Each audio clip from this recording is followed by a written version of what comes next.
How would it feel if, instead of hunting a whale, you became its prey? Would you be able to make it out alive? The movie In the Heart of the Sea is based on a true story from the year 1850.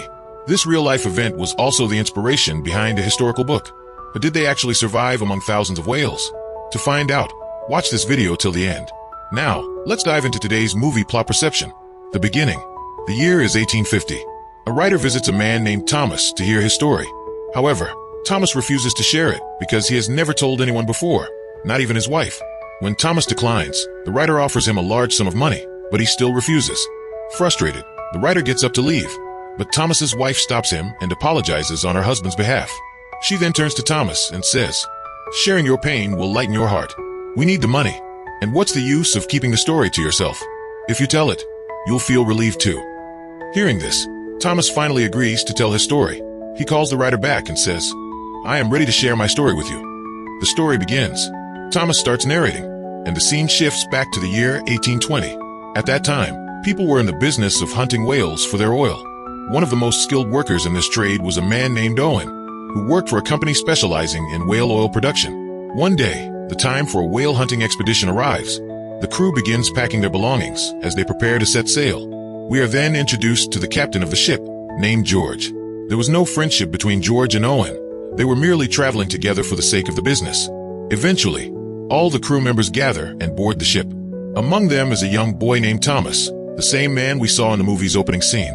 A voyage into the storm. The ship sets sail toward its destination. However, after some distance, it gets stuck in a tricky situation. Owen, being an experienced seaman, uses his intelligence to free the ship and continue their journey. But seeing Owen's abilities sparks jealousy in Captain George. Fools disregard knowledge, but the wise appreciate its value. George could never tolerate Owen. One morning, Owen notices a massive sea storm approaching in the distance. He advises Captain George to change course, but George refuses. "Fortune favors the brave," he declares. Ignoring Owen's warning, George steers the ship straight into the storm. They barely manage to survive the ordeal, one small mistake, and it would have been their last journey. 3 months later, the story then jumps forward 3 months. The crew arrives at a location rumored to have an abundance of whales. They lower small boats into the water and go out to hunt. Their first successful kill is a massive whale, which they haul back to the ship. Thomas is assigned the task of extracting oil from the whale. However, after this hunt, they fail to spot any more whales.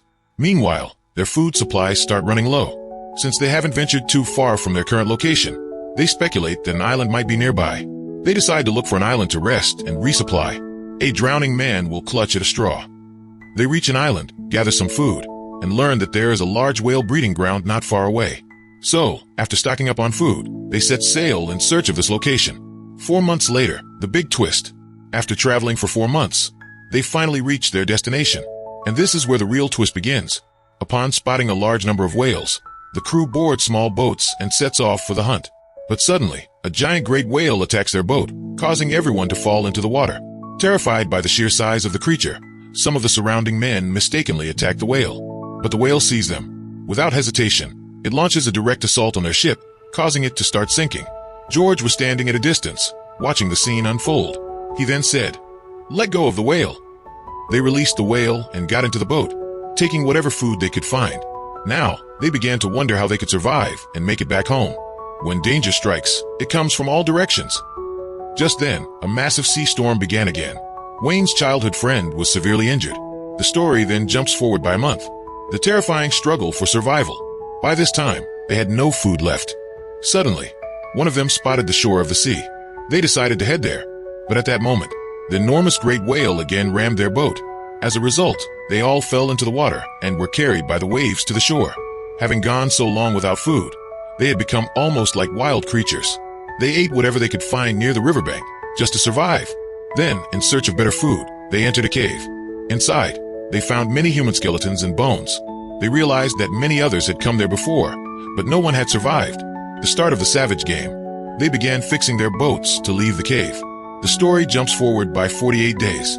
Without food, they were on the brink of death. In the meantime, one of their companions passed away. Instead of throwing him into the river, they ate him out of hunger. The story then jumps forward by another month. They were still fighting for survival in the middle of the ocean. They began playing a strange game to stay alive. The loser of the game would be killed, and the others would eat them. One day, George himself lost that game. George then pointed a gun at his cousin and said, "Kill me." But instead of killing George, his cousin shot himself, and everyone on the boat ate his dead body. The return of the great whale. Then Wayne saw the enormous great whale once again. When Wayne was about to kill it, he stared into the whale's eyes, seeing an unusual compassion in its gaze. He couldn't bring himself to kill the whale. So the great whale left. A few days later, a ship captain spotted George's floating boat. In the end, the two of them survived. Wayne and Thomas were sent back home. Thousands of people had gathered to see them because everyone had assumed that none of them were still alive. Afterward, Wayne went back to the sea to search for his friend. But when he arrived, he realized that his friend was no longer alive. This is how Thomas's story ended. Final words. So friends, how did you feel about this real-life story? Don't forget to leave a comment and let me know. And also, tell me what kind of movie explanations you like. Make sure to subscribe to the channel. That's all for today's video. See you in the next one. Until then, take care and stay healthy. Smiling face with smiling eyes clapperboard.